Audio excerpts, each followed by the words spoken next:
Welcome back to the deep dive. Normally when we sit down for one of these, we we have a roadmap. There's a book, maybe a recent event, something concrete. We're sort of tidying up a room you're already familiar with. Right. We're usually clarifying something that's already known, just adding some context. Exactly. But today feels completely different. We are not rearranging the furniture.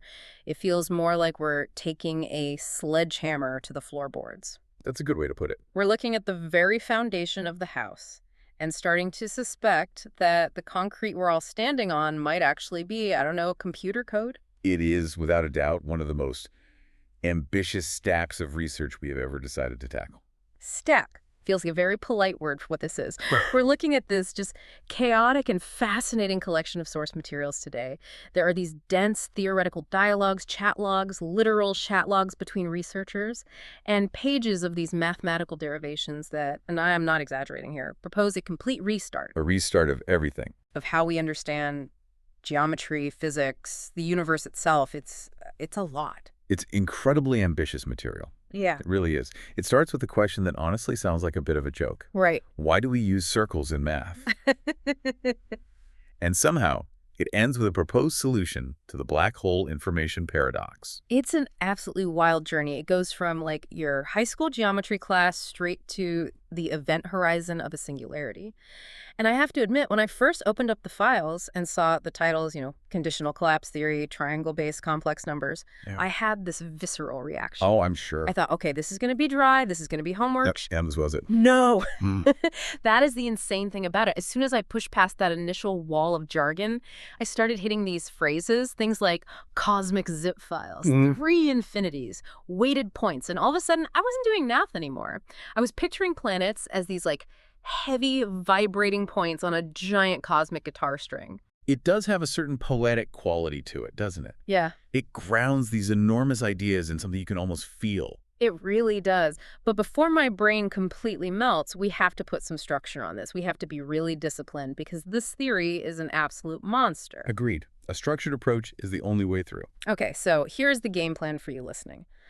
We're going to break this deep dive into three sort of distinct buckets. First up is the tool, The method. the specific method the researchers used to even come up with this madness. It's called conditional collapse theory. And honestly, that framework is fascinating in its own right, even if you took all the physics out of it. Totally. Okay, second bucket. The canvas. This is the new math. The big shift from the circle to the triangle. Where they break the old system. And third, the painting. The application of that new triangular math to the universe itself. That's where we get into black holes and planets and, Yeah. well, us. That sounds like a solid structure. Yeah. So the mission of this deep dive is really to follow that thread Yeah. from the abstract tool all the way to the physical reality of a black hole. And the hook, the thing that kept me up reading at 2 a.m, it's this core idea that black holes are not destroyers. We always think of them as these cosmic monsters, right? These vacuum cleaners that just eat stars and erase The ultimate trash compactors of the universe, the Yeah. final dead end. Right, but this theory comes along and says, no, that's not what they are. They aren't destroyers, they're upgraders. That is the central aha moment of the entire stack of papers. This idea that a black hole is a cosmic zip file that literally upgrades the bit depth of the universe, that concept is so wild. It completely reframes destruction as a form of compression. It suggests that what looks like death and erasure to us from the outside is actually an increase in complexity, a change of state. Okay, we have to unpack this. We have to start with the tool. The source material is just drenched in this concept called conditional collapse theory, or CCT. What exactly is this? It sounds like structural engineering for a failing bridge. It does have that ring to it, but at its core, CCT is a meta framework for navigating uncertainty. It's less of a physics theory and more like a strategy guide for how to think efficiently. Strategy guide for thinking. Yeah, the source material defines it as a formal way to navigate what it calls theory space. Theory space. Okay, that sounds fast. It is.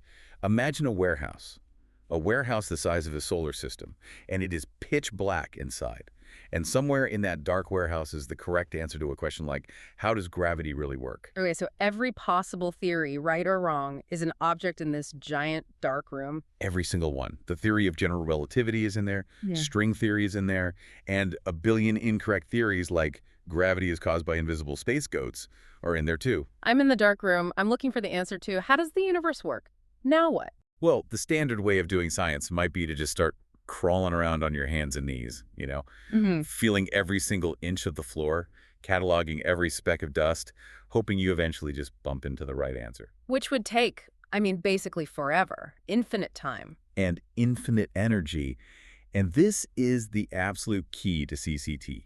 It treats the researcher, or in this case the AI they were using, as an energy spending agent. An energy spending agent. So thinking isn't free, it has a cost. Exactly. In this framework, every question you ask is a transaction.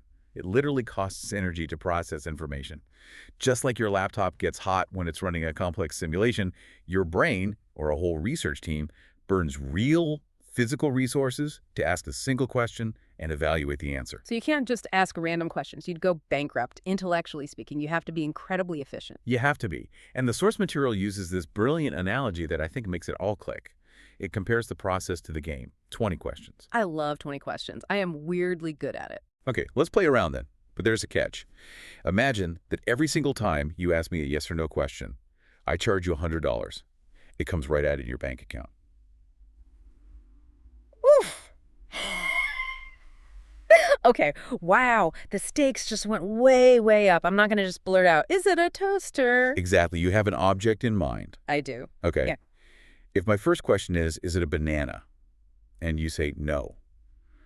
I've just spent $100. And what have I actually learned? You've learned it's not a banana, which is, Yeah. it's almost nothing. It could still be literally anything else in the entire universe. You completely wasted your money. Exactly. In CCT terms, that is a question with a very low collapse potential. Collapse potential.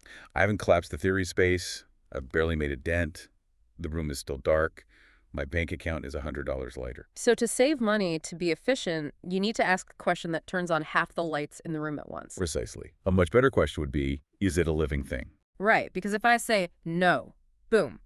In one move, you've just eliminated every animal, every plant, every microbe in existence. You've collapsed the universe of possible answers by 50% with one single transaction. That is high collapsed potential.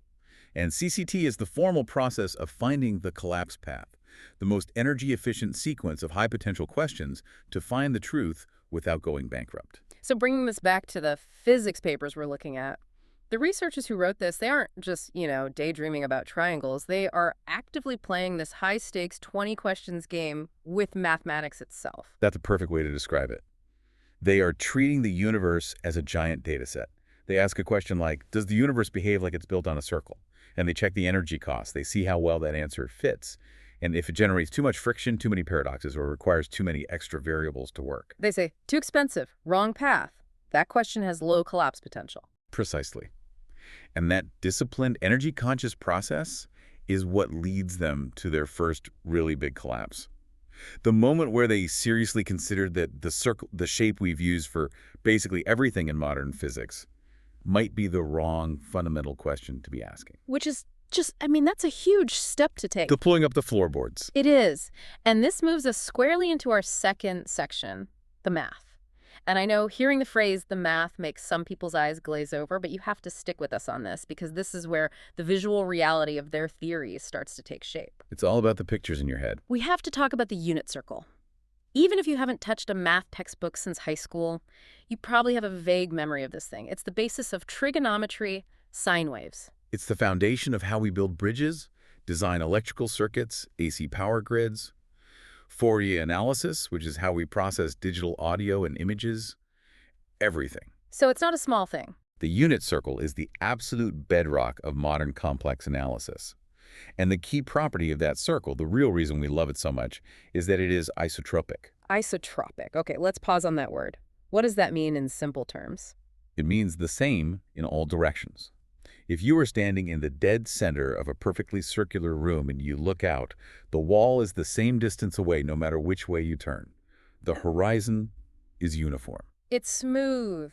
It's predictable. There are no surprises. Exactly. It's perfectly symmetrical. If you start walking towards the edge, the distance to the end is always the same. There's no special direction. So, in the standard math of our universe, the concept of infinity, the end of the line, so to speak, is this smooth, uniform horizon that surrounds us on all sides. It is. It's a very safe and predictable geometry. But the source material then asks this incredibly high potential collapse question. What if we replace the unit circle with the unit triangle? And this is where my brain started to hurt a little bit, because a triangle is, well, it's definitely not the same in all directions. No. It is profoundly anisotropic. It has corners. It has vertices. And this is what leads to one of the wildest concepts in the papers, something they call the three infinities hypothesis. This is a major, major departure from standard physics. A genuine paradigm shift, if it holds up. So in the circle world, there is just one infinity. It's this single, big, all-encompassing concept. If you go far enough in any direction, you eventually hit the end. But in the triangle world... In the triangle world, you have three distinct, sharp vertices. And the source material makes this radical proposition. These vertices act as three distinct and separate points at infinity. They label them N52.2, Warranty, and N52.2, and E53.3. Okay, wait, let me make sure I'm actually getting this. You are saying that if you travel towards the top point of the triangle, the infinity you reach there is a physically different place than the infinity you would reach if you went towards the bottom right point. That is the radical implication. Yes, they are not the same destination. This creates what mathematicians call a non-Archimedean field. Non-Archimedean. That sounds ancient and complicated. It sounds it, but the core idea is simple. Direction determines your ultimate destiny. In a circle-based universe, all roads eventually lead to the same kind of Rome. But in this triangle-based universe, if you choose to travel along one of the flat edges, you are going somewhere fundamentally topologically different than if you travel directly towards one of the corners. So it's not a smooth journey. The source talks about linearizing the infinite. It's almost like, okay, imagine the standard view of the universe is a perfect, smooth sphere. You can walk around on it. It's all curved and connected. This new theory is like taking a cosmic hammer, smashing that sphere, and flattening it out into this jagged, three-sided landscape with sharp corners and straight edges. Directional divergence. This is a specific term they use. And it means that the geometry of the universe isn't just a smooth, passive background stage for physics to happen on. It has a grain. It has a structure. It has a shape that actively favors certain directions and pathways over others. And that fundamental difference is crucial, right? Because as soon as you establish that the canvas itself is a triangle and not a circle, you immediately have to ask, okay, so what does that mean for all the stuff that lives on that canvas? Which is us. And everything else. Which is us, which is everything we see. And this moves us into section 3, the cosmological scaffold. This is the big so what section. Why should you, driving to work right now, care if mathematicians are swapping circles for triangles? Because if the math is triangular, then the universe you're driving through is, on a fundamental level, triangular.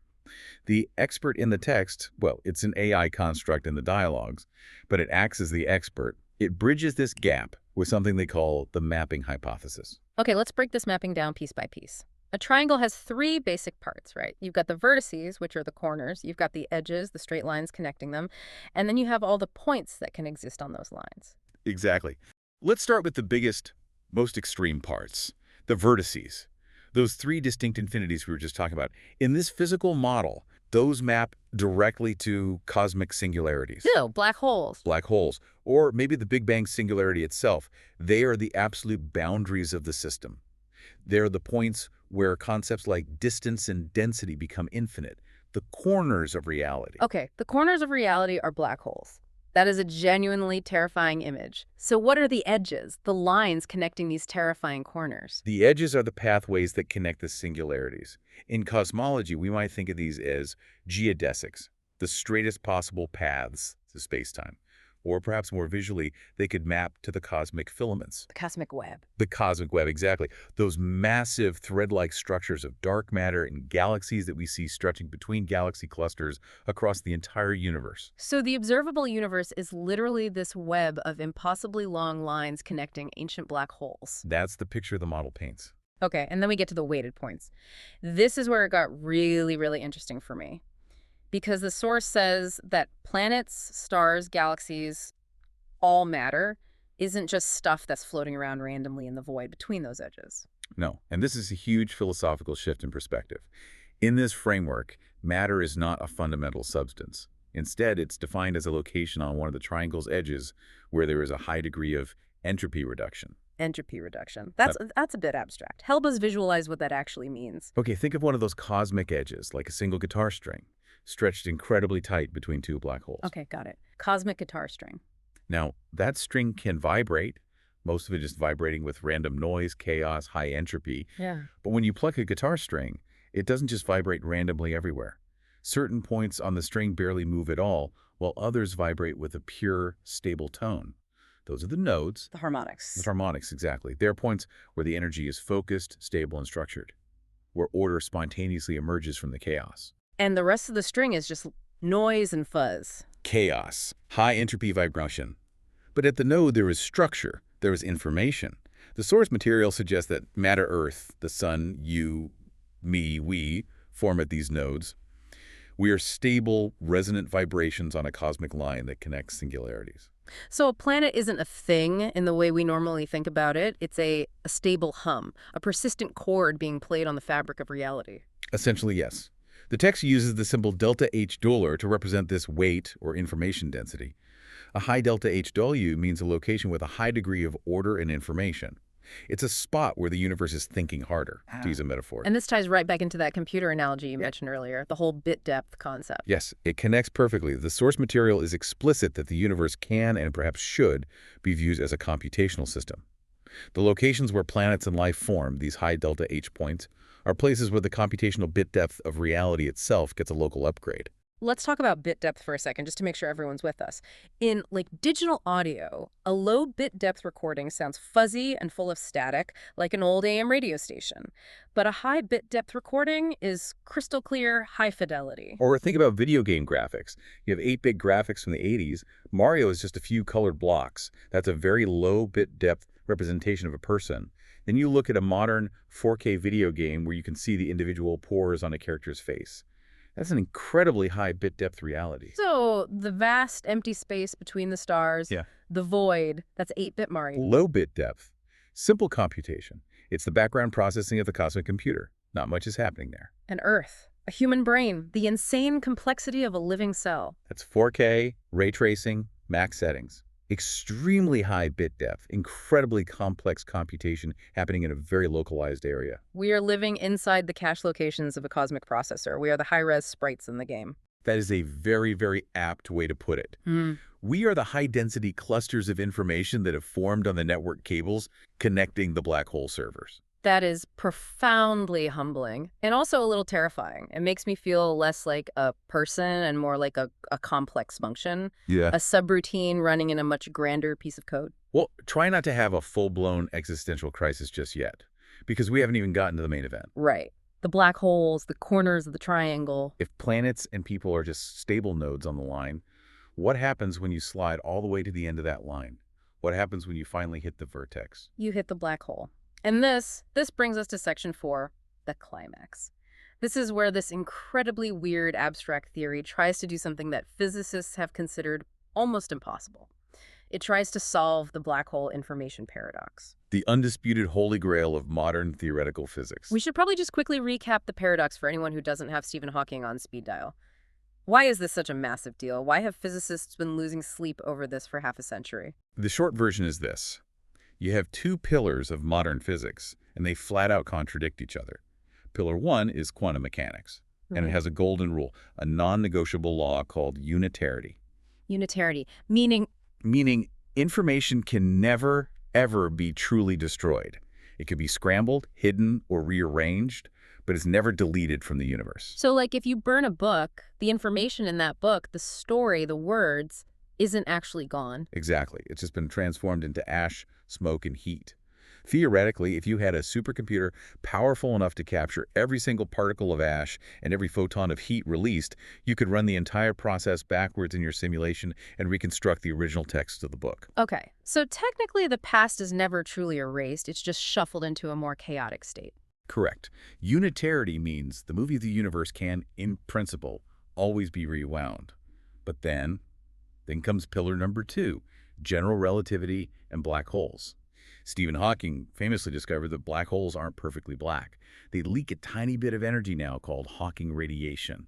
and over unimaginable eons, they will eventually evaporate and disappear completely. And here's the catastrophic problem, right? The Hawking radiation that comes out looks like perfectly random thermal noise. It's heat. It's pure featureless heat. It's completely scrambled. But unlike the burning book where the ash is still left over, the black hole eventually vanishes entirely. So if the black hole disappears and all that ever came out was random noise, where did the information about the book you threw into it go? It's just gone, deleted, wiped from the hard drive of the universe. It's gone. Unitarity is violated. Huh. The fundamental laws of quantum mechanics break down. It's the ultimate, the dog ate my homework, but then the dog also vanishes into thin air and the room vanishes, and the whole concept of homework ceases to exist. So for 50 years, the greatest minds in physics have been fighting over this. Is the info lost? Is it preserved somewhere else? Is it stored on a hologram at the event horizon? And now, this wild triangle theory walks into the room and says, what? It says, you are all looking at it wrong. The problem isn't the information, it's your assumed topology. And it proposes a solution called vertex fusion. Vertex fusion. Remember, in this model, black holes are the vertices of the cosmic triangle. When two black holes merge, or when a piece of matter enters a black hole, we usually think of it as a violent, destructive collision. But topologically in this new math, it's a clean fusion of infinities. In 51.2 plus infinity 2 fuses to become infinity 330. And here is the kicker from the source notes. This is the single phrase that gave me chills when I read it. Information is not destroyed. It undergoes a bit depth upgrade. This is the critical concept that resolves the paradox. The source posits that crossing the event horizon of a black hole triggers a computational frame shift. The information that made up the book, or the electron, or the star, goes from the universe's standard bit depth $on to a higher, more complex bit depth $1 plus $1. So it's not being deleted, it's being zipped, it's being compressed into a new file format. Compressed and upgraded, yes. The information becomes encoded in a way that is too complex for the lower bit universe outside the black hole to read, but it is all still there, perfectly preserved. There is this absolutely mind-bending section where they talk about matter into function. This felt like the most pure sci-fi part of the whole thing. The source says that when a piece of matter falls in, it stops being a physical object, and it literally becomes a mathematical function that gets distributed along the edges of the triangle. Yes, and this is their radical reinterpretation of the famous no-hair theorem. The no-hair theorem. That's the one that basically says black holes are bald, right? They have no distinguishing features. Traditionally, yes. The theorem implies that all the incredibly complex details of the star that collapsed to form the hole are lost forever. You can't tell if the black hole was originally made of gold, or cheese, or a library of encyclopedias. All that's left is three numbers: its mass, its charge, and its spin. That's it. It has no hair. But CCT completely reinterprets this. It says the black hole looks smooth and bald and empty from the outside because the information, the hair, has been encoded into the geometry of the edges connected to it. It's not stored inside, it's written on the walls of reality, so to speak. Exactly. The information hasn't vanished. It has been delocalized. It has been spread out across the fundamental structure of space-time itself. And the sources give this beautifully specific example of an electron falling in. I really want to walk through this slowly because the elegance of it is just, it's undeniable. Even if you hate math, you have to appreciate the perfect symmetry here. It creates a direct one-to-one mapping that saves every piece of data. Okay, so you take an electron. It has three main quantum properties that define it: mass, charge, and spin. In this triangle universe, when that electron hits the vertex, the black hole, it stops being a particle. It dissolves and becomes pure geometry, the mass of the electron. It becomes the slope of that weight function on the edge. Specifically, it's mapped to the first derivative, delta HDS2, the steepness of the information gradient on that cosmic filament. A heavier particle creates a steeper slope. And then the charge of the electron, it becomes the curvature of that line. The second derivative, TT delta HDS22, how much that line bends? A positive charge might bend it one way, a negative charge the other. And finally, the spin of the electron. That becomes the skewness of the line. The third derivative, TM3 delta HDST31s, the asymmetry of the curve. Spin up might create a left-leaning skew, spin down a right-leaning one. So an electron isn't a little ball anymore. It literally becomes a specific shape of a line, a specific waveform on that cosmic guitar string. It becomes a functional signature, a unique waveform encoded onto the filament connected to the black hole. All of its properties are perfectly preserved as geometric properties. So an electron becomes a specific shape of a line. That completely removes the paradox. The information isn't gone. It has just been translated into a different language, the language of geometry. It's like taking a song and turning it into sheet music. The song is still there, 100% intact. It's just in a different format. Precisely. It essentially says that what we perceive as matter is just a localized high-bit depth excitation. When it hits the black hole, that excitation delocalizes. It spreads out along the network. It becomes part of the very infrastructure of the universe. But wait a minute. I have to play devil's advocate here for a second. Because if I am an astronomer and I'm looking at a black hole with my telescope, I don't see sheet music. I see a patch of absolute blackness, and I see Hawking radiation, which, as we said, looks like random thermal noise. If all that information is so perfectly spread out and saved, why can't we read it? And this is the tragedy. This brings us to Section 5, the tragedy of the observer. The source mentions a conservation equation. I wrote it down here. It's sigma delta hedges plus sigma b vertices. That equation is the mathematical proof of unitarity within this framework. It says that the total semantic mass, the total amount of meaning or information in the universe, is always conserved. The sum of the information on the edges plus the information at the vertices always equals a constant. Nothing is ever lost. Okay, so the math is happy, the universe's books are balanced. But us, standing outside the black hole with our telescopes, we just see garbage. Why the disconnect? The disconnect is because of what the source calls the single-edge limitation. The single-edge limitation. Okay, break that down for me. Remember that the fundamental geometry is a triangle. It has 3 edges. We, as observers, living in our specific causal patch of the universe, are confined to one of those edges. We live our entire existence on just one of those lines. The analogy they used in the notes was, it was perfect. It's like trying to reconstruct a full 3D hologram when you are only allowed to see a single, flat 2D slice of it. It's an excellent analogy. Or imagine trying to listen to a complex piece of stereo music with a left channel and a right channel, but your headphones are broken and you can only hear the left channel. You'd hear something, but it would be incomplete. It would sound like noise. You might hear the vocals, but not the drums, or the bass, but not the guitar. And you would assume the drums are just gone. You would assume they were destroyed when the song was recorded. Right.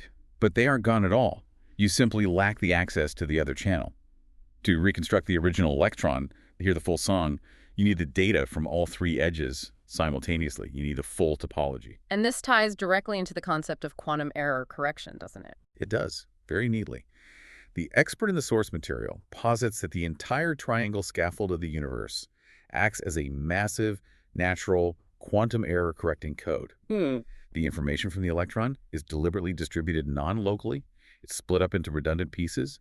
You need the keys from all 3 vertices to decrypt the file and put it back together. And because we as observers don't have the keys to the other vertices. We see what looks like random noise, we see entropy, we see heat, we see what we call Hawking radiation. So it's not that the black hole is destroying information, it's that the black hole is encrypting it and distributing the encrypted file across dimensions of reality that we can't access at the same time. Wow.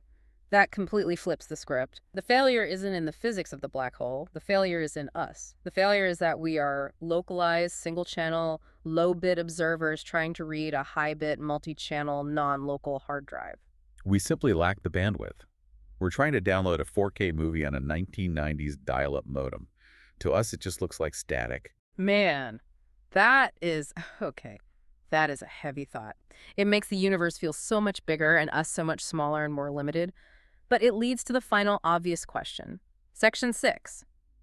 The philosophy of reconstruction. Right. The so what for the distant future. If the information is really all there, just encrypted, can we ever get it back? Can we, bring the electron back from the dead? The source does discuss this. It talks about a hypothetical inverse mapping, a mathematical operator they label Uverdex dagger. That sounds incredibly ominous, the resurrection operator. Theoretically, yes. The idea is that if you had an automaton, some kind of incredibly advanced observer or a quantum supercomputer that could somehow access all 3 edges of the triangle simultaneously, it could perform a specific sequence of measurements. And the source actually lists them. It's like a recipe, R001 through R006. Right. It's not magic. It's a very specific technical procedure. Yeah. The automaton would ask, what is the skewness of the function on all 3 edges? What is the curvature? What is the slope? And if you ask these questions in the right order and synthesize the data from all 3 channels, You can mathematically reconstruct the original quantum state of the electron.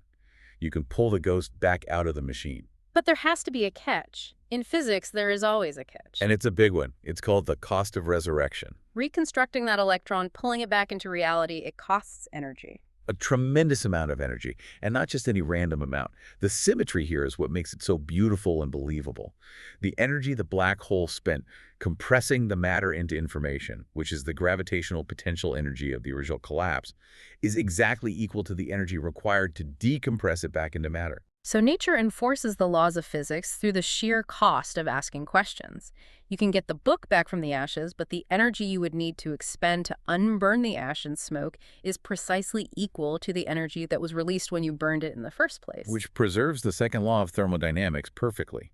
It treats the universe not as a magical place where things can be undone for free, but as a rigidly thermodynamically balanced computational system. It's a zero-sum game of information and energy. You can move it around, you can change its format, but you can't cheat the house. A perfect conservation of semantic mass. Exhales. Okay. We have covered a truly massive amount of ground. We went from why use a circle to triangle math to 3 separate infinities. We've seen planets as just harmonic nodes on a cosmic string. We've seen black holes as bit depth upgraders. And we've just realized that Hawking radiation might just be us seeing the encrypted static of a file we don't have the password to open. It's a remarkably comprehensive and self-consistent framework. It takes all these disparate paradoxical ideas and weaves them into a single functional picture. The sources really end with this feeling of completeness, this sense that the black hole information paradox was never really a physics problem at all. It was a topology problem. Yeah. We were looking for the lost information inside the hole as if it were a container. But the information was written on the walls of the room, the edges of the triangle, the entire time. We just didn't know we needed to look at the architecture instead of the furniture. It is the ultimate, the call is coming from inside the house moment, but for the entire cosmos. In a way, yes. A very profound way. So as we wrap up, I want to leave our listeners with the final, really provocative thought that the source material ends on. They call it the cosmological return. Go on. Okay, so we've established, at least within this theory, that planets, stars, even you and I, we are just stabilized edge-weight configurations. We are complex mathematical functions that have found a stable resonance on a line connecting 2 black holes. It certainly suggests that existence itself is a fundamentally mathematical act. To be is to compute a stable form. And if that's true, if we are just high bit depth information, what happens if the bit depth of the entire universe upgrades again? What happens if our section of the cosmic hard drive gets defragmented or our cache gets cleared to make way for the next, even higher resolution reality? That is a very, very good question, and perhaps one for the next deep dive. I don't know if my brain can handle the next level just yet. I'm still trying to process the fact that my body mass is just a slope on a line. Well, just try to keep your gradient steady. I will do my best. Thank you, everyone, for surviving this bit depth upgrade with us. I highly recommend you check the show notes for the diagrams of the triangles and the edge functions. You really do need to see them to fully believe them. It does help to visualize the infinite, yes. Until next time, keep asking the expensive questions. And mind the edges.